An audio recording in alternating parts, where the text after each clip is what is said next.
이제 품격시대 두 번째 이슈 들어갑니다. 조국 민정수석이 정인의 문건 유출 사건에 대한 민정수석실 차원 재조사를 천명한 가운데 경찰이 정인의 문건 유출 당사자로 지목된 후 스스로 목숨을 끊은 고 최경락 경위 사건의 재수사에 착수했습니다. 이 문제와 관련해 전문가 세 분 모시고 말씀 나눠보도록 하겠습니다. 장윤선 오마이TV 방송국장 계속 자리 지켜주고 계시고요.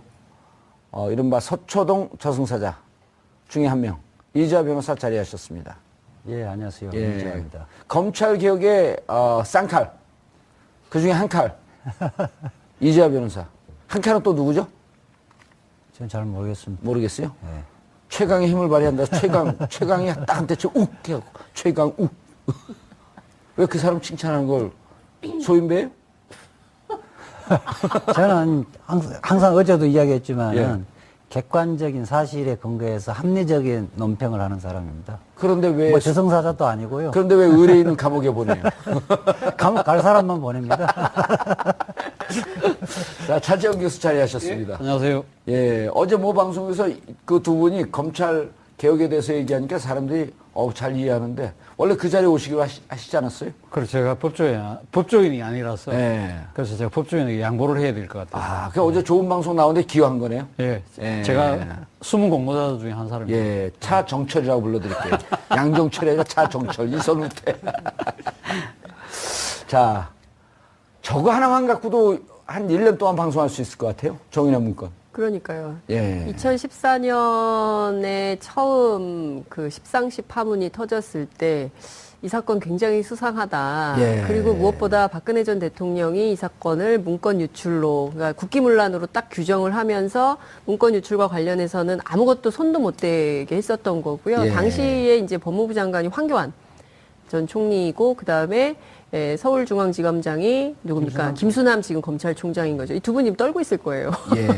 그래서 이 사건에 대해서 처음부터 다시 조사하는. 황교안이 법무부 장관이었어요? 그렇죠. 그 시절에. 예. 그렇기 때문에 이 사건에 대해서 재수사를 해야 된다고 하는 순간부터 두 분은 아마 떨고 있지 않을까라는 생각이 좀 들고, 이 사건에 대해서는 진상규명이 반드시 필요한데요. 당시 이 사건 처음 보도했던 세계일보 기자가 정권으로부터 상당히 핍박을 많이 받았습니다. 그래서 심지어 기자인데 품에 칼을 품고 다녔다는 것이고요. 그 얘기를 박근혜 전 대통령 탄핵 심판 때 헌법재판소에 출석해서 이야기를 했습니다. 그러니까 아이의 등하굣길을 감시할 수밖에 없었고 부인한테 그걸 지키라고 했었고 왜 기자가 그럴 수밖에 없었는가에 대해서는 정말 전면적인 조사가 필요하고요. 특히 이제 최경락 경위의 죽음도 예. 굉장히 다시 짚어봐야 되는 요소가 많이 있죠.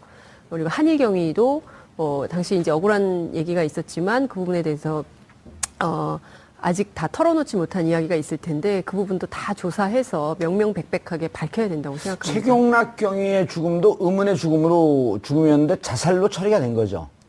자살로 판명이 된 건가요? 근데 그 조사와 관련해서 당시에 이제 스스로 목숨을 끊은 것으로 예. 경찰 조사는 알려졌는데 프로파일러들이 보기에는 뭔가 이상한 점들이 많이 있다는 것이죠. 그래서 재조사가 반드시 필요하고 서둘러서 봉합한 측면이 엿보인다. 아하. 왜 그랬을까에 대해서는 경찰의 재조사가 필요하다는 의견이 있습니다. 또 민주당의 전설의 프로파일러 있잖아요. 표창원 의원. 표창원이요. 예, 표창원 표창원 의원도 팡팡 던지잖아요. 원점에다가. 표창원 의원뿐만 아니라 현직 프로파일러들도 당시부터 2014년 십상시 파문 당시부터 문제 제기를 굉장히 많이 했었죠. 이재화 변호사님. 잠깐만요. 예. 그 이야기. 자살도 결과적으로 자살을 한 사건을 단순 자살 사건으로 규정해버리면 안 돼요. 자살을 할 수밖에 없게끔 몰아붙인 사건하고 아하. 단순히 스스로가 결단해서 정신적인 영향을 받아서 하는 거하고 다 다르거든요. 군의문사도 사실은 그동안 왕따시키고 괴롭히고 그렇죠. 그러다가 그 어쩔 수 원인 없이 자체가 자살을 할 수밖에 없게 만든 사건은 예. 자살로 분류하면 안 되는 거거든요. 자살에도 나눠서 구분해야 되는 거고. 근데 박근혜 정권에서 예. 최경락 경위 말고 그 국정원 사건 있지 않습니까? 예. 그 뭐죠? 티코 아니, 해커 사건. 마틴 해킹 사건. 해킹 사건. 이태리 그렇죠. 예, 이탈리아. 이탈리아 해킹 사건. 예, 그 사건과 관련해서도 당시 국정원 직원이 자살을 했거든요. 네. 근데 그 제가 들은 취재한 바에 따르면은 프로파일러 얘기가 기법 중에 하나도 있다는 거예요. 스스로 나는 굉장히 이 죽음으로 이 사건을 정리하지 않으면 이게 일파만파 커질 수 있다. 심리적으로 압박을 예, 한다. 심리적으로 그런 게 하나의 기술이다. 뭐 이런 얘기를 제가 든 적이 있어요. 이재하 변호사가 평상시에 이렇게 보면 사슴의 눈을 하고 있는데 예. 이런 방금 같은 그런 얘기를 할 땐 백두산을 제패하고 있던 호랑이 눈빛으로 변해요. 그 이중인격자인가요? 아니요, 정의의 문제이기 때문에 그렇습니다. 정의의 문제. 야, 정의의 문제. 거기 통합진보다 이정희 의원하고 친하신가요? 아니 근데 진짜 예. 특히 군 의문사 우리 다룰 때 가족들이 얼마나 억울해요. 예. 그냥 죽을 수밖에 없는 극한의 고통을 주거든요. 그리고 자살로 몰아가요. 선택의 여지가 없게. 그러면 이제 그렇게 가혹한 행위를 했던 사람들 처벌해야 되는 거거든. 진상규명해갖고 그냥 자살로 덮어버리잖아요.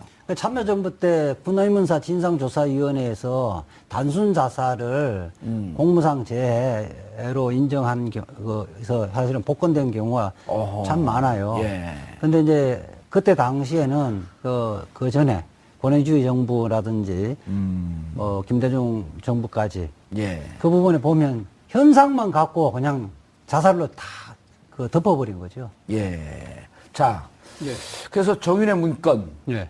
이거는 지금 그때 관련해서 감옥을 산 박관천 경정 그분이 한 언론사의 편집 전문위원이 돼 있어요. 그렇습니다 보니까. 예. 그리고 최근에 예.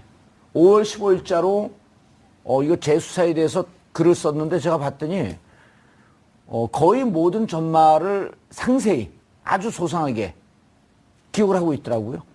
아무래도 본인이 당사자고 본인의 입장에서는 어떻게 보면 상당히 어떻게 이 지금 최순실 국정농단 게이트의 전조 정상을 제대로 정권에게 워닝 사인을 줬던 당사자 않습니까? 예. 어떻게 보면 정권 입장에서는 표창을 줘야 될 사람을 이게 콩밥을 먹인 거죠. 그런 부분에서 본인이 얼마나 억울하겠습니까? 감옥에 콩밥 없어졌습니다. 그러니까 우리가 이제 이게 상징적으로. 이제 이야기를 하는 건데요. 예. 어쨌든 그러니까 지금 본인이 그러니까 구속되고 상당히 불이익을 받을 수밖에 없고 지금도 아마 이 본인 지금 명예회복을 위해서 다시 이 부분에서 지금 재판을 진행 중인 걸로 알고 있습니다만은 본인 입장에서는 상당히 진짜 말도 안 되는 그 경우를 당했던 거죠. 그리고 예. 문제는 사실은 본인이 이야기했던 그런 이 국정농단의 그런 본질보다는 말단적이라고 할 수 있는 문건 유출의 경위에 대해서만 검찰 수사가 맞춰졌고 거기에 대해서 자신이 모든 것 덤터기를 쓰고 자신이 정치 희생양이 되는 그런 상황이 상당히 억울했다는 거고요. 앞서도 제가 말씀드렸지만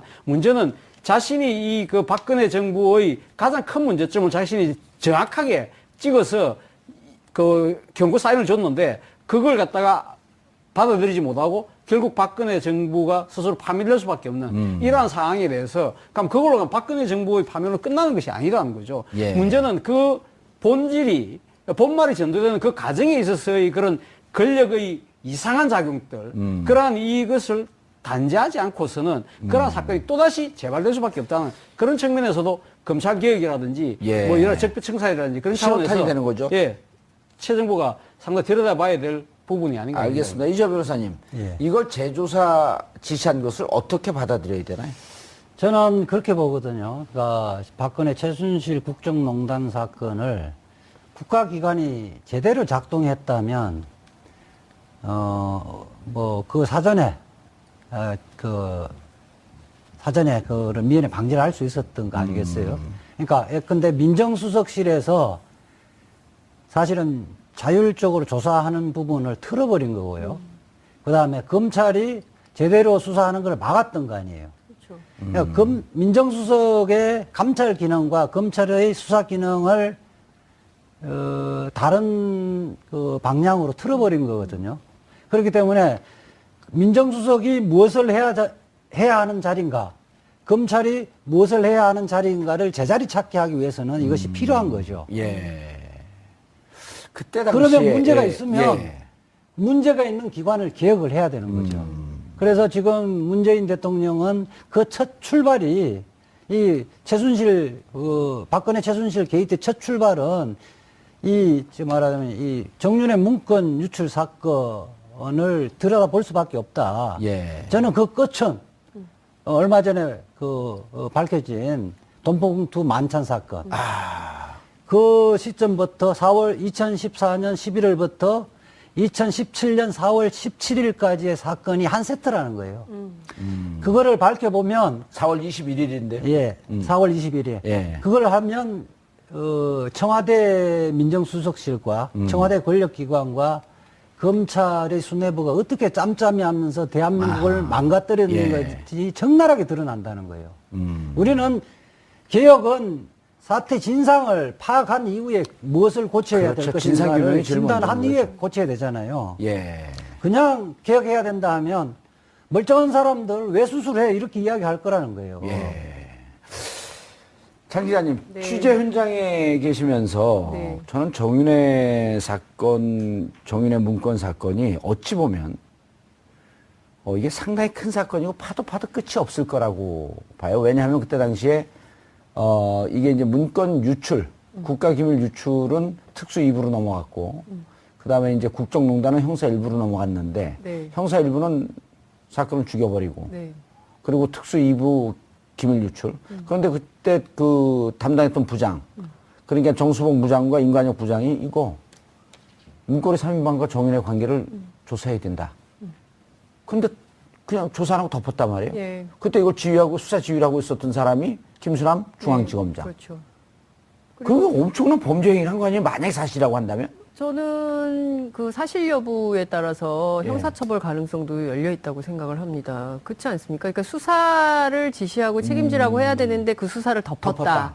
덮는데 물론 이제 또 그 위에 청와대에서 민정비서관으로 민정비서관으로 있었던 우병우가 있었고. 우병우 전 수석이 있었던 거고 이 사건을 잘 문건 유출 사건으로 만들었기 때문에 민정수석으로 승진할 수 있었던 거 아니겠어요? 예. 그렇기 때문에 저는 거기서 또 중요한 얘기가 있죠. 네. 당시 김영한 고민정 김영한 민정수석이 수석. 있었는데 예. 그 이후에 이 문제를 갖고 국회에서 청문회에서 상임위원회에서 부르니까 네, 그날 제가 그 국회 그 현장에 아, 있었습니다. 그랬어요? 운영위원회 그러니까 열리는 현장에서 그때 바로 김영한 민정수석이 난 못 가겠다. 브리핑 한다 그랬는데 갑자기 이제 안 나와버린 거죠. 오후에 나온다고 했는데 안 나온다고 브리핑해서 기자들도 올라오고 그랬던 현장에 제가 있었어요. 김영한 수석은 진실을 알고 있었던 거 아니에요? 그렇죠. 이제 그걸 다 기록을 해놨었던 것인데, 그러니까 그 종합하면 이재화 변호사님 말씀 주신 대로 예. 어쨌든 그렇게 난리를 쳤는데도 지금 이 순간까지도 돈봉투를 돌리면서 이 수사에 대해서 우리는 한 세트다. 조용히 넘어가야 된다라는 것을 모의하고 있는 현장이 또 덜미가 잡힌 거 아닌가라는 생각이 들기 때문에 이것은 검찰개혁하지 않을 수 없는 명분을 검찰 스스로 주고 있는 것이고 고비처도 반드시 설치해서 문제 해결을 하는 단초가 돼야 된다라는 것을 국민들로부터 인식시키는 계기가 됐다 이렇게 봅니다. 알겠습니다. 이재화 변호사님. 자, 특검 임명했어요. 예. 정윤의 문건 수사하시오. 예. 첫 단추 어디서부터 꿰겠어요? 저는 요번에 4월 21일자 예. 돈봉투 만찬에서 풀 거예요. 아, 가장 가까운 것. 예. 증거 인멸하기 어려운 현황. 그러니까 그날 회동은 저는 그렇게 보거든요. 이제 우리는 살았다. 아, 예, 4월 21일 날 4월 17일 날 박근혜 전 대통령이 구속되고 구속됐고, 우병우가 불구속 구속되면서 우리는 이 사건을 털었다. 털고 우리는 무사하게 귀환을 했다. 그러면서 자축하는 그 파티란 말이에요. 그 사람들이 왜 만났고 그 사람들이 왜 돈을 줬는가. 야, 거기 빨딱없이 이렇게 확신을 갖고 얘기하지 않는데 우리는 합리적 추론하면 되는 거죠. 그 평상시 사람이 이재화 변호사답지 박근혜 않은데. 정부, 특히 우병우 민정수석과 그 비서관과 비서관 시절과 민정수석 시절에서 그 사람들이 어떻게 승진해 온 사람들인가. 아, 그렇네. 예. 2015년에 예. 2015년에 안택은 검찰국장으로 되는 게 2015년이네요. 네. 2015년은 민정수석이 된 때. 그렇죠. 2014년, 2015년 그때네요. 그분들이. 그래서 수사는 멀리서부터 수사를 하면 수사가 안 됩니다. 가까운 데서 수사하면서 하나씩 예. 들어가야 되는 거거든요. 그리고 그 기사는 상당히 그 내부자 제보가 있었기 때문에 그 기자도 참고인으로 부르면 되잖아요. 아니, 당연하죠. 근데 그 기자가 천리안을 갖고 있는 것이 아니니까. 기자 개인적으로 잘 알잖아요, 또. 개인적으로 잘 아는데, 내부에 예. 이것은 아니라고 생각하는 사람이 제보를 했겠죠. 한 명일까요, 두 명일까요? 뭐, 그거는 뭐 잘 모르겠는데, 적어도 두 명 이상이라고 봐요. 적어도, 그거는 뭐 점쟁의 영역이고요. 아니에요. 50만 원 내지 100만 원도 얼마 받았냐 확인했죠. 이제 검사들은 초기 발달을 했기 때문에. 봉투 두께를 보고. 딱 알죠. 아는데, 이제 안태근 국장이 준, 예. 부장검사들에게 준 게 50만 원에서 100만 원인데, 그거는 아마 서열순으로서 그렇게 나눠졌던 것 같고, 그 다음에 이영렬 중앙지검장이 준 거는 100만 원이니까? 법무부의 과장 2명이니까 예. 동급이니까 똑같이 금액을 줬단 말이에요. 예.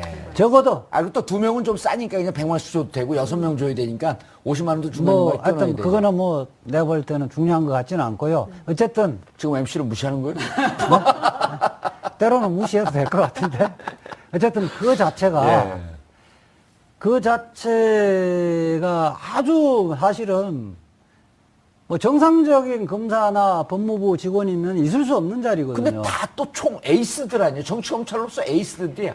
그러니까 뭐 지금 해명하는 것이 뭐 수사비를 특수활동비에서 줬다고 이야기하는데 이영렬 지검장이 수사비를 주려면 수사 열심히 할 때 바로 검찰청에서 주면 되는 건데 법무부의 검찰국장이 수사하는 검사인데 돈 준 예는 한 번도 없어요. 법무부하고 검찰청은 다른 겁니다. 검찰국장이. 법무부 산하의 별도의 청이에요. 감시 감독을 해야 할 예. 주위에 있는 사람이 무슨 수사비를 줍니까? 알겠습니다. 최 교수님.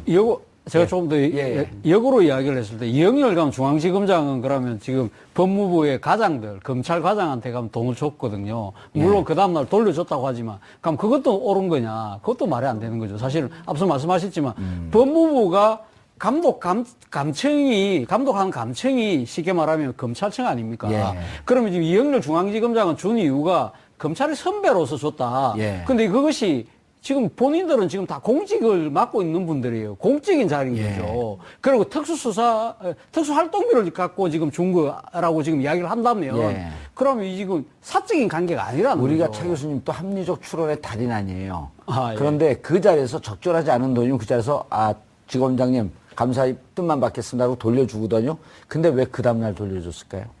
그러니까요. 내부에서 센 거를 안 거예요. 안 거죠. 예. 그러니까 그러면 또 그게 또 합리적인 추론을 들어간다면 예. 그 이전에도 그 비슷한 자리들이 있었고 그런 것들이 오갔을 가능성도 배제할 수 없다는 거죠. 그렇죠. 왜? 근데 그 전에는 저는 아무런 문제가 다르잖아요. 없었으니까. 예. 이번이 처음이었겠냐는 거예요. 그렇죠.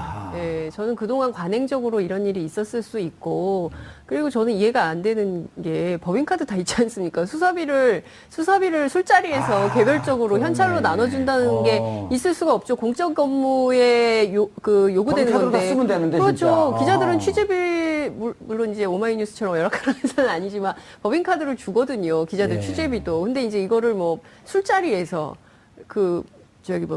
현찰로 이렇게 준다는 것 자체가 정상적이지 않죠. 그리고 이거는 김영란법 위반이에요. 우리 PD가 귀에다 대고 우리도 카드 쓰지 이러네. 교통방송도 카드 쓴답니다. 김영란법 위반 수준이 아니고요. 그래요. 뇌물죄, 범죄죠, 뇌물죄. 네, 뇌물죄. 뇌물죄 두 가지 성격이 있는데요. 네. 뇌물죄. 안태근 국장이 예. 그 수사했던 그 부장검사에게 준 거는, 사실은 원칙적으로는 사고 수사의 뇌물죄. 단서가 나왔기 때문에 소환해서 불러야, 피의자 리건을 소환해서 불러야 되거든요. 소환도 안 하고 마무리했기 때문에 사후 뇌물. 내를 좋네. 그거 잘 봐줘서 고맙다. 사후술했죄라고 그러죠. 사후술했죄라고. 방송사 내를 잘 봐줘서 고맙다. 이영렬 중앙지검장이 법무부 과장 2명에게 준 거는 안태근 국장은 보고 준 거거든요. 안태근 국장은 뭐냐? 검찰국장은 예. 지금 검찰총장 추천위원회에서 당연직 위원으로 들어가고요. 당연직 위원 중에 제일 말빨이 센 사람입니다. 그거는 내가 당신 사건 잘 정리해줬으니까 이제는 내를 도울 차례다.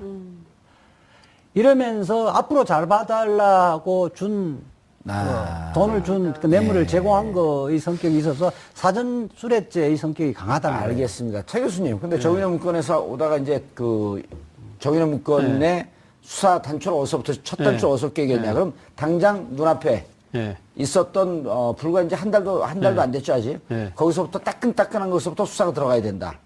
이해가 돼요. 근데 정윤회 씨가 뭐라 그랬냐면 허구다. 그리고 언론에다 대고 세게 얘기를 했어요. 조사받겠다. 어떻게 보세요?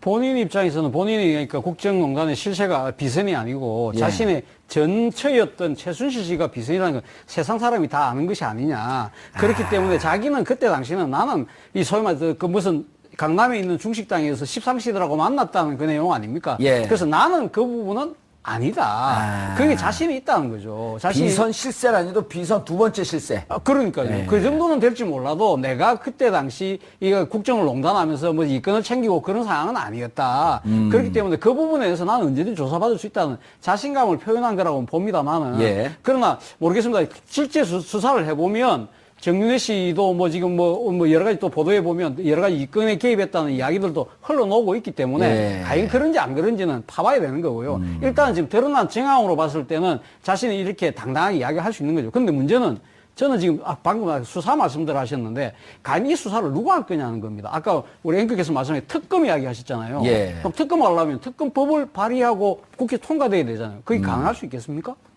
법무부 장관 새로 임명해서 특임 검사가 하면 되는 거 아니에요? 그렇죠. 특임 검사를 해야 되는 거죠. 그러니까 지금 조국 민정수석이 나서서 수사를 하는 게 아니고 재조사를 한다는 거 아닙니까? 예. 재조사를 하지만 강제적 수사권이 없기 때문에 한계에 부딪힐 수밖에 없다는 거죠. 그리고 또 하나는 조국 수석이 나서서 이 문제를 다루게 됐을 경우에는 정치적 구설수에 휘말리면서 일종의 정치적 보복이다 뭐 이러면서 시비 휘말릴 가능성이 있다. 저는 차라리 문재인 대통령이 이런 것을 제대로 파헤칠 수 있는 사람을 법무부 장관으로 임명을 하고 예. 법무부 장관이 검찰총장의 수사지휘권을 행사를 하는 거고 그럼 그 검찰총장이 특임 검사를 임명을 해서 이거 수사를 하는 것이 저는 수사지휘권 행사 안 하겠다 그랬잖아요, 그거는. 그거는 조국 수석이 안 한다는 거예요. 민정수석이 안 하는 거고 예. 법무부 장관은 해야 되죠. 근데 예. 문제는 법무부 장관도 저 아까 이영렬 이 중앙지검장과 그 검찰국장의 부적절한 이러한 그 만찬을 보면서 드는 느낌은 이제는 법무부도 문민화를 해야 된다는 거예요. 아, 그렇죠. 예. 법무부가 지금 검찰 출신들이 장관, 차관, 검찰국장, 과장까지 다 하니까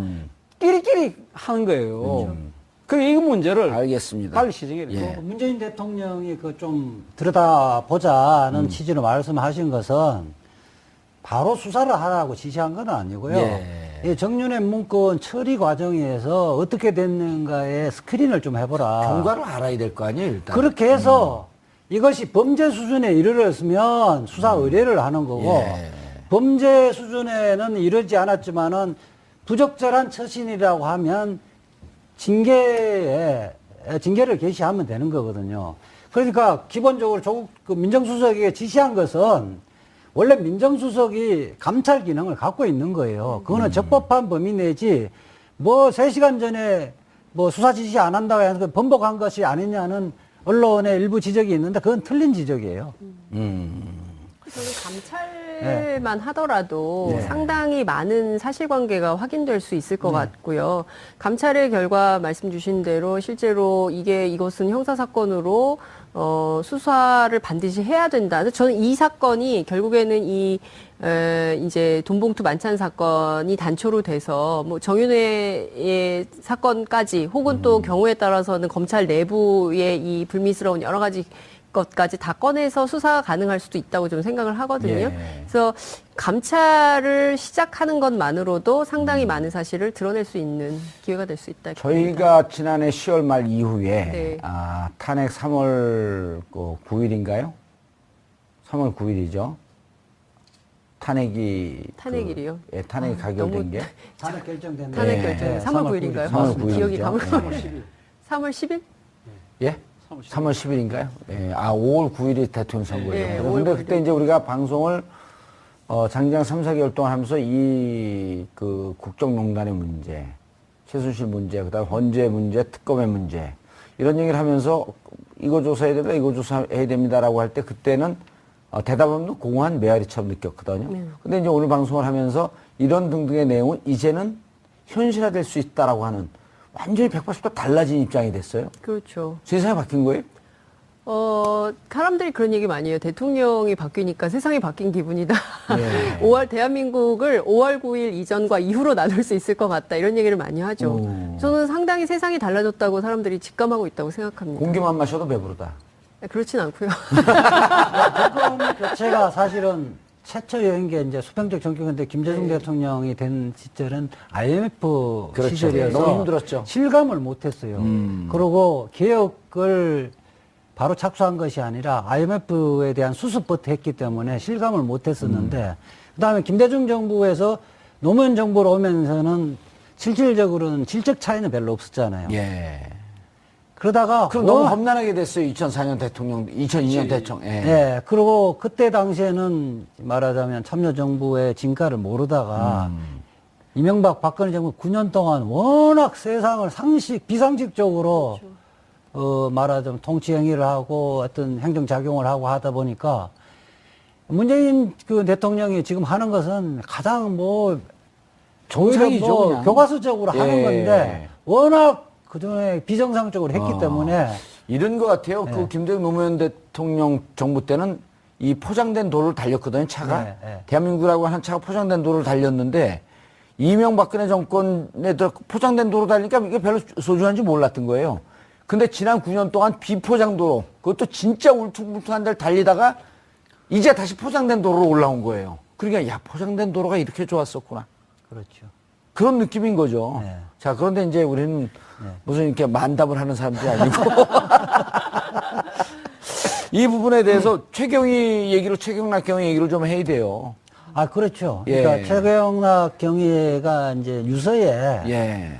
민정수석실에서 예. 좀 이렇게 압박을 해서 굉장히 힘들다는 그 느낌을 주는 대목들이 많고 특히 형에게 형 뭐 그 청와대하고 싸워서 내가 이길 수는 없지 않냐 이런 식으로 이야기를 했다는 거 하면 어쨌든 여러 가지 심리적 압박은 굉장히 많이 가했다. 그다음에 뭐 이 정도 한 불구속 뭐 기소도 할 수 있다는 이야기는 어쨌든 간에 회유한 흔적들은 많이 이렇게 어쨌든 그것은 수사의 단서는 최소한 된다. 사실 당시에 최경희가 버티고 싶어도 버티기 어려웠을 것 같아요. 권력이 그때는 정말 시퍼렇게 권력이 살아있을 때고 모든 권력기관이 이 사건을 문건 유출로 만들어서 예컨대 국정농단 사실 모든 언론도 자체를 그랬잖아요. 없는 것으로 언론도 조중동을 비롯한 보수 언론 특히 나서서 종편 얼마나 많은 얘기들을 그야말로 그냥 퍼부었죠. 그러니까 그런 속에서 버티기 굉장히 어려웠을 거라고 또 생각이 좀 그리고 돼요. 박근혜 대통령 국정수행 지지도가요. 네. 그때 50% 왔다 갔다 했어요. 그러니까 영원히 정권은 안 바뀔 것 같고, 그리고 이 정권 앞으로 3년 남았고, 네. 끔찍했던 거죠. 그렇죠. 굉장히 힘들다고 생각을 했었을 그 것 종편 같아요. 그 인격 사례죠. 예. 그 종편만 틀면 자기 이름 실명으로 나오고 사진 나오고 그렇죠. 박관천 경정 나오고 네. 진짜 온 국민의 죽일 놈이 돼 있는 비판의 상황이니까. 대상이 예. 됐었던 거죠. 그러니까 근데 정말 마녀 사는 양이라는 것도 정말 진짜 무서운 것 같아요. 예. 그때 팟캐스트도 또 위력을 발휘 못 하고 있었고. 팟캐스트 얘기를 왜 하죠 여기서? 팟캐스트가 잘 됐어요 그때. 아 예. 그랬어요? 이 선수 사건은 이후에 잘 됐던 거 아니에요? 이 사건은 그 민간인 사찰에서 장진수 주무관 사건 예. 그걸 보면 상상을 할 수가 있거든요. 제가 이제 변호인을 활동했기 때문에 예. 그때 장진수 주무관이 어쨌든 계속 고민을 했거든요. 사실대로 밝힐까 재판에서 할까 했는데 계속 회유를 하기 위해서 여러 루트에서 취업 자리에다 마련해 주겠다 또 용돈도 주겠다 막 그렇게 했었거든요. 결국 그렇게 했다가 이제 재수사할 때 이제 장진수 주무관이 이제 그걸 다 진실을 다 고백을 했었던 거죠. 예. 그거 하여튼 뭐 조금 수사를 하면 누가 예. 어떤 식으로 회유하고 압박했는지는 드러날 것 같아요. 여기 그 전 경위 한일 경위는 같이 근무했었던 경위인가요? 아니면 친구인가요? 같이 그 수사반에 같이 팀, 있었고, 예, 예. 옆에 있던 동료죠. 예. 이분한테도 회유가 들어갔다는 거 아닙니까? 그렇죠. 예. 뭐 그렇기 때문에 한일 경위 같은 경우도 지금 본인이 지금 자신의 주의진 혐의에 대해서 지금 상고심을 지금 벌이고 있거든요. 예. 그렇기 때문에 아마 본인이 아마 재판이 끝나는 대로 아마 진실에 대한 이야기를 좀 하지 않을까 싶은 생각이 예. 드는데요. 그 일부 언론과 몇 달 전에 또 인터뷰를 하긴 했습니다. 하면서 이 지금 최경희의 이 비극적인 이 죽음에 대해서 상당히 그 가슴 아파하는 이 이야기를 했었죠. 예. 그래서 아마 한일 경위가 제대로 뭔가 진술을 하고, 그리고 또 이 또 사건에 관련 당사자들이 또 조홍천 의원이라든지 예. 박관청 경정이라든지 이런 분들도 다 지금 그 관련자들 아닙니까? 박관청 경정은 자기 칼럼에서 정확하게 뭐라고 얘기하냐면 2014년 1월에 비서실장의 지시로 조응천 공직기관 비서관을 통해서 자기에게 내려왔고 조사한 결과는 정말 세상이 발칵 뒤집힐 내용이었다. 다시 역순위로 보고서를 올렸는데 나에게 내려진 결론은 감옥행위였다.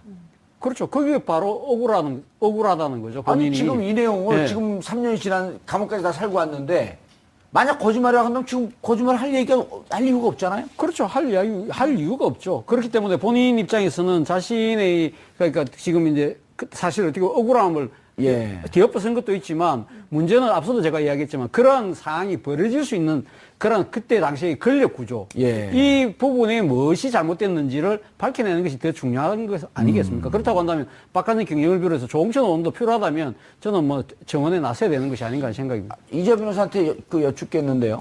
조응천 비서관이 그 공직기관 비서관으로 네. 있으면서 네. 얻었던 정보는 정보 그 기밀 유지를 해야 하는 그 규정들이 있는데 예. 비공개를 전제로 해서 수사에 응할 때는 얘기할 수 있는 건가요? 아, 그렇죠. 다만 그걸 피의 사실이나 조사 사실을 유출하지는 않을 거니까. 국정원법하고는 좀 다르게 적용되어지는 거고요. 이것은 다 공익이 우선하는 거니까 비경영했을 때 예. 오히려 이 밝히는 것이 공익을 위한 것이니까 관계 없고요. 예. 저는 그렇다고 봐요. 이 조홍천 비서관이 그냥 경인가요? 박관청 경정에게 직접 지시는 할 수는 없고, 이것은 그때 김기춘 비서실장이 예. 좀 조사를 해봐라고 했을 거고요. 그렇게 하는 것은 김기춘 그러니까 비서실장은 이게 지금 뭔가가 의사결정이 이 공조직이 아닌 다른 데서 결정되진다는 간파를 했던 거죠. 그래서 그때 문건 풀 네임도요. 예. 비서실장 교체 등과 관련된 무슨 비선 이거였었어요. 그러니까 김기춘 비서실장 입장에서는 누군가 날 흔들어서 나를 내쫓으려고 한다라고 하는 이 정보를 포착을 한 거죠. 그러니까 김기춘 비서실장과 민거리 사명관 간의 일합이었던 건데 조사를 해서 무릎 꿇고 들어간 거네요. 그냥. 그렇게 했다가 보니까 이게 만만한 친구들이 아니다 이래서 꼬리 내려버린 사건이라고 봐야 되고. 예. 그러니까 제가 조홍천 의원에게 들은 얘기도, 그러니까 실제로 들은 게 있어요? 예, 취재를 했죠. 저희가 당시 2014년 이후에 이제 계속 이 사건에 대해서 저희도 취재를 했으니까요. 많이 얘기를 들었는데, 김기춘 비서실장의 지시가 분명히 있었고, 어쨌든 도대체 뭔가 자기가 모르는 가운데 결정되는 게 많고, 그리고 이제 김기춘 비서실장 입장에서? 네, 그런 것에 대해서 궁금했고, 실제로 이건 알아볼 필요가 있다고 판단해서 예. 문고리 3인방이 도대체 무슨 짓을 어떻게 하고 다니는지에 대한 조사가 필요해서 공라인을 통해서 이제 조사를 했는데, 결과적으로는 다 조사해서 보고서에서 만들어서 딱 올렸는데,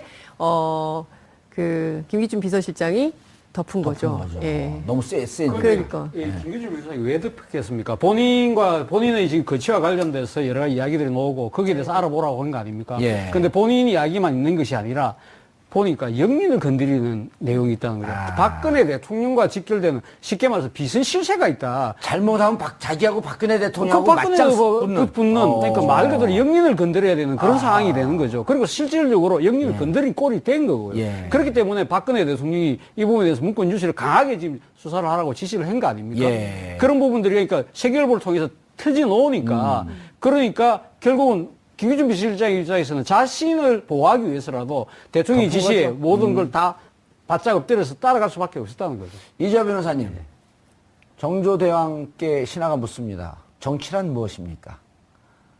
백성이 억울해서 목숨을 끊는 일이 없는 일을 하는 것이 정치다.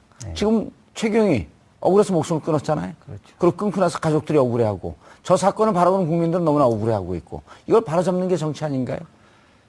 정치고 수사죠. 그것이 정의인데, 결국 그 중에 희생된 사람들도 신원이 회복돼야 되겠지만은, 가장 중요한 것은 왜 국정농단을 2년 전에 막을 수가 있었는데, 누가 어떤 덮었느냐. 목적으로 덮었느냐. 그래서 이 나라를 이재경을 만들었는가를 밝히는 게 더욱더 중요한 검찰. 거죠. 예. 그러니까 예컨대 저 꼼짝마라. 이야기거든요. 그 김기춘 비서실장 처음에는 이 비선실세들이 자기 위에 놀려고 한다. 이렇게 생각해서 했다가 조사 결과를 보니까 이거는 비선실세가 자기하고 싸움이 아니라 그 뒤에 대통령과 비선실세하고 결합되어 있다는 걸 알면서 꼬리를 내는 거란 말이에요. 예. 그러고 그러면 알겠습니다. 나중에 예. 민정수석실도 이 그러면 실상을 제대로 보고를 해야 되는 거고 알겠습니다. 범죄면 수사 의뢰를 했었어요. 예. 그게 이제 검찰 개혁의 신호탄이 되는 그렇죠. 거죠. 예. 박근혜 정권을 관통했던 성격은 비선실세의 국정농단입니다. 헌법 질서를 파괴했고 국정을 계속 수행할 수 없을 정도로 심각해 대통령 직위에서 파면됐습니다. 결국 구속까지 이르게 되었죠. 그리고 중간에 잠깐 헌정 질서를 바로잡을 기회였던 것이 비선실세 정윤회 문건이었습니다. 하지만 이조차도 대통령의 한마디로 국가기밀 유출 사건으로 둔갑해버렸고 이 기획의 중심에 우병우가 있던 것으로 보입니다. 이 사건을 수사할 검찰 조직은 우병우에게 장악된 정치검찰 1세기였습니다. 정권의 호위병으로 자신들에게 부여받은 권력을 남용, 오용하고 국가를 절체절명의 위기에 빠뜨렸던 검찰. 그리고 이런 왜곡된 검찰의 주역들. 이제 촛불로 탄생한 정부에서는 더 이상 숨을 곳이 없습니다. 국민의 준엄한 명령입니다. 조사할 것은 조사하고 처벌받을 자들은 처벌받고 정의로운 검찰로 다시 태어나야 하겠습니다. 5월 17일 수요일 정봉주 품격시대 마치겠습니다. 감사합니다. 수석이 무엇을 해야 하는 자리인가, 검찰이 무엇을 해야 하는 자리인가를 제자리 찾게 하기 위해서는 이것이 필요한 거죠. 예. 그때 당시에 그러면 문제가 예, 있으면 예. 문제가 있는 기관을 개혁을 해야 되는 거죠. 그래서 지금 문재인 대통령은 그 첫 출발이 이 최순실, 박근혜 최순실 게이트 첫 출발은 지금 말하자면 이 정윤회 문건 유출 사건을 들여다볼 수밖에 없다. 예. 저는 그 끝은 얼마 전에 밝혀진 돈봉투 만찬 사건. 그 시점부터 2014년 11월부터 2017년 4월 17일까지의 사건이 한 세트라는 거예요. 그거를 밝혀보면 4월 21일인데. 예, 4월 20일에 예. 그걸 하면 청와대 민정수석실과 청와대 권력기관과 검찰의 수뇌부가 어떻게 짬짬이 하면서 대한민국을 망가뜨렸는 것이 적나라하게 드러난다는 거예요. 우리는 개혁은 사태 진상을 파악한 이후에 무엇을 고쳐야 될 그렇죠. 진상규명이 것인가를 제일 진단한 먼저인 이후에 거죠. 고쳐야 되잖아요. 예. 그냥 개혁해야 된다 하면 멀쩡한 사람들 왜 수술해 이렇게 이야기할 거라는 거예요. 예. 장 기자님, 네. 취재 현장에 계시면서 네. 저는 정윤회 사건, 정윤회 문건 사건이 어찌 보면 이게 상당히 큰 사건이고 파도 끝이 없을 거라고 봐요. 왜냐하면 그때 당시에 이게 이제 문건 유출, 국가기밀 유출은 특수 2부로 넘어갔고, 그 다음에 이제 국정농단은 형사 1부로 넘어갔는데, 네. 형사 1부는 사건을 죽여버리고, 네. 그리고 특수 2부 기밀 유출. 그런데 그때 그 담당했던 부장, 그러니까 정수봉 부장과 임관혁 부장이 이거 문고리 3인방과 정윤회 관계를 조사해야 된다. 근데 그냥 조사 안 하고 덮었단 말이에요. 예. 그때 이걸 지휘하고 수사 지휘를 하고 있었던 사람이 김수남 중앙지검장. 그렇죠. 그게 엄청난 범죄 행위를 한 거 아니에요? 만약에 사실이라고 한다면? 저는 그 사실 여부에 따라서 예. 형사처벌 가능성도 열려 있다고 생각을 합니다. 그렇지 않습니까? 그러니까 수사를 지시하고 책임지라고 해야 되는데 그 수사를 덮었다. 덮는데 물론 이제 또 그 위에 청와대에서 민정비서관으로 민정비서관으로 있었던 우병우가 있었고. 우병우 전 수석이 있었던 거고 이 사건을 잘 문건 유출 사건으로 만들었기 때문에 민정수석으로 승진할 수 있었던 거 아니겠어요? 예. 그렇기 때문에 저는 거기서 또 중요한 얘기가 있죠. 네. 당시 김영한 고민정 김영한 민정수석이 수석. 있었는데 예. 그 이후에 이 문제를 갖고 국회에서 청문회에서 상임위원회에서 부르니까 네, 그날 제가 그 국회 그 현장에 아, 있었습니다. 그랬어요? 운영위원회 그러니까 또 열리는 현장에서 그때 바로 김영한 민정수석이 난 못 가겠다. 브리핑 그 자리에. 한다 그랬는데 갑자기 이제 안 나와버린 거죠. 오후에 나온다고 했는데 안 나온다고 브리핑에서 기자들도 올라오고 그랬던 현장에 제가 있었어요. 김영한 수석은 진실을 알고 있었던 거 아니에요? 그렇죠. 이제 그걸 다 기록을 해놨었던 것인데, 그러니까 그 종합하면 이재화 변호사님 말씀 주신 대로 예. 어쨌든 예. 그 부분에 보면 현상만 갖고 그냥 자살로 다 그 덮어버린 거죠. 예. 자, 예. 그래서 정윤의 문건 예. 이거는 지금 그때 관련해서 감옥을 산 박관천 경정 그분이 한 언론사의 편집 전문위원이 돼 있어요. 그렇습니다 보니까. 예. 그리고 최근에 예. 5월 15일자로 이거 재수사에 대해서 글을 썼는데 제가 봤더니 거의 모든 전말을 상세히 아주 소상하게 기억을 하고 있더라고요. 아무래도 본인이 당사자고 본인의 입장에서는 어떻게 보면 상대를 어떻게 이 지금 최순실 국정농단 게이트의 전조 정상을 제대로 정권에게 워닝 사인을 줬던 당사자 않습니까? 예. 어떻게 보면 정권 입장에서는 표창을 줘야 될 사람을 이거 콩밥을 먹인 거죠. 그런 부분에서 본인이 얼마나 억울하겠습니까? 요즘 감옥에 콩밥 없어졌습니다. 그러니까 우리가 이제 이게 상징적으로 이제 이야기를 하는 건데요. 예. 어쨌든 그러니까 지금 본인이 그러니까 구속되고 상당히 불이익을 받을 수밖에 없고 지금도 아마 이 본인 지금 명예회복을 위해서 다시 이 부분에서 지금 재판을 진행 중인 걸로 알고 있습니다만은 본인 입장에서 상당히 진짜 말도 안 되는 그 경우를 당했던 거죠. 그리고 예. 문제는 사실은 본인이 이야기했던 그런 이 국정농단의 그런 본질보다는 말단적이라고 할 수 있는 문건 유출의 경위에 대해서만 검찰 수사가 맞춰졌고 거기에 대해서 자신이 모든 것 덤터기를 쓰고 자신이 정치 희생양이 되는 그런 상황이 상당히 억울했다는 거고요. 앞서도 제가 말씀드렸지만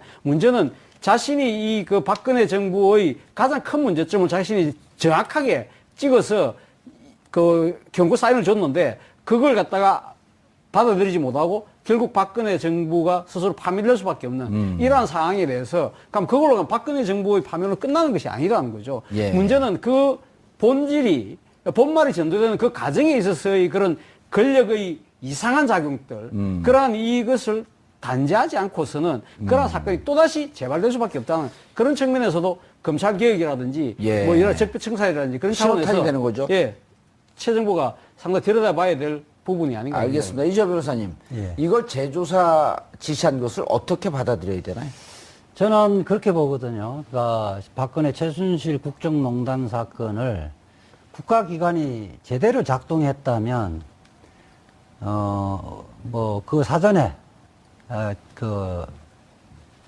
그런 미연에 방지를 할 수 있었던 거 아니겠어요? 그러니까 예컨대 민정수석실에서 사실은 자율적으로 조사하는 부분을 틀어버린 거고요.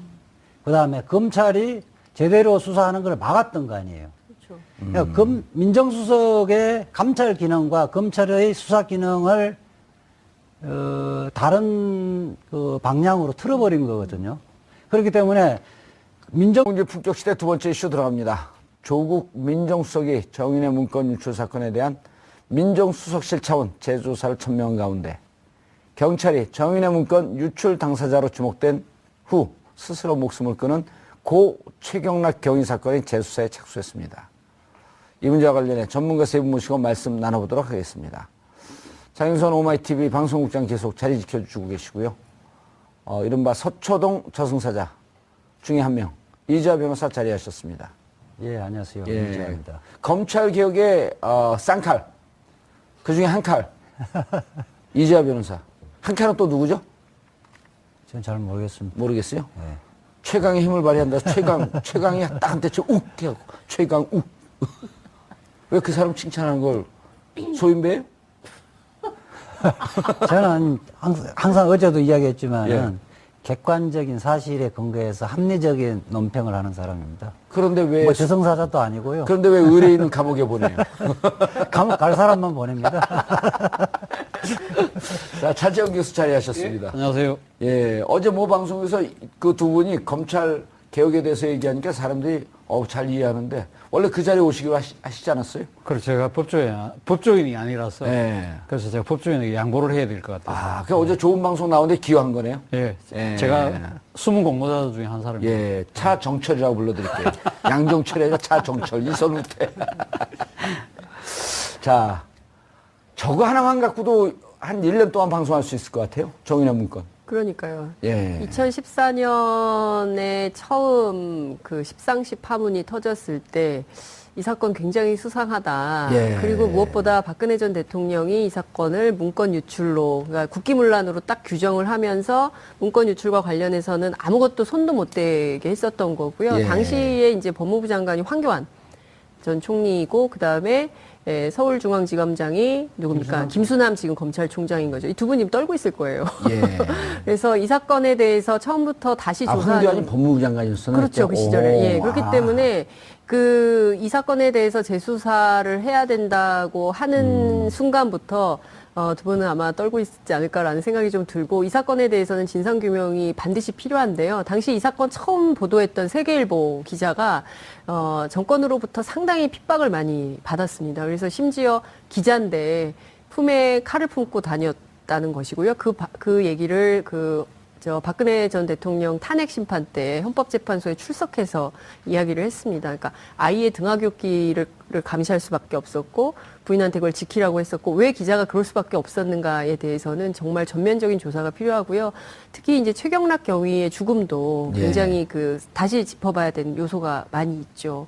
그리고 한일 경위도 당시 이제 억울한 얘기가 있었지만 그 부분에 대해서 아직 다 털어놓지 못한 이야기가 있을 텐데, 그 부분도 다 조사해서 명명백백하게 밝혀야 된다고 생각합니다. 최경락 경위의 죽음도 의문의 죽음이었는데 자살로 처리가 된 거죠.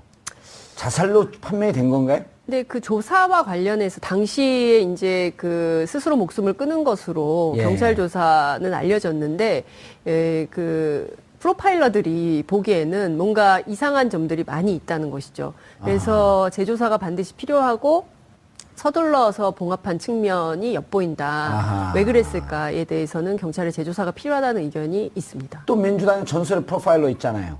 표창원 의원. 표창원이요. 예, 표창원 표창원 의원도 팡팡 던지잖아요. 원점에다가. 표창원 의원뿐만 아니라 현직 프로파일러들도 당시부터 2014년 13시 파문 당시부터 문제 예. 제기를 굉장히 많이 했었죠. 이재 변호사님. 잠깐만요. 예. 그 이야기. 자살도 결과적으로 자살을 한 사건을 단순 자살 사건으로 규정해버리면 안 돼요. 아, 자살을 할 수밖에 없게끔 몰아붙인 사건하고 아하. 단순히 스스로가 결단해서 아. 정신적인 영향을 받아서 하는 거하고 다 다르거든요. 군의문사도 사실은 그동안 왕따시키고 괴롭히고 그렇죠. 그러다가 그 어쩔 수 원인 없이 자체가 자살을 할 수밖에 없게 만든 사건은 예. 자살로 분류하면 안 되는 거거든요. 아. 자살에도 나눠서 구분해야 되는 거고. 근데 박근혜 정권에서 예. 최경락 경위 말고 국정원 사건 있지 않습니까? 예. 티코. 아니요, 해커 사건. 해킹 사건. 해킹 사건. 이태리 그렇죠. 예, 이탈리아. 이탈리아 해킹 예, 사건. 예, 그 사건과 관련해서도 당시 국정원 직원이 자살을 했거든요. 네. 근데 제가 들은 취재한 바에 따르면은 프로파일러 얘기가 기법 중에 하나도 있다는 거예요. 스스로 나는 굉장히 이 죽음으로 이 사건을 정리하지 않으면 이게 일파만파 커질 수 있다. 아, 심리적으로 압박을 예, 한다. 심리적으로 그런 게 하나의 기술이다. 뭐 이런 얘기를 제가 든 적이 이재하 변호사가 평상시에 이렇게 보면 사슴의 눈을 하고 있는데 예. 이런 방금 같은 그런 얘기를 할 땐 백두산을 제패하고 있던 호랑이 눈빛으로 변해요. 그 이중인격자인가요? 아니요, 정의의 문제이기 때문에 그렇습니다. 정의의 문제. 야, 정의의 문제. 거기 통합진보다 이정희 의원하고 친하신가요? 아니 근데 진짜 예. 특히 군 의문사 우리 다룰 때 가족들이 얼마나 억울해요. 예. 그냥 죽을 수밖에 없는 극한의 고통을 주거든요. 그리고 자살로 몰아가요. 선택의 여지가 없게.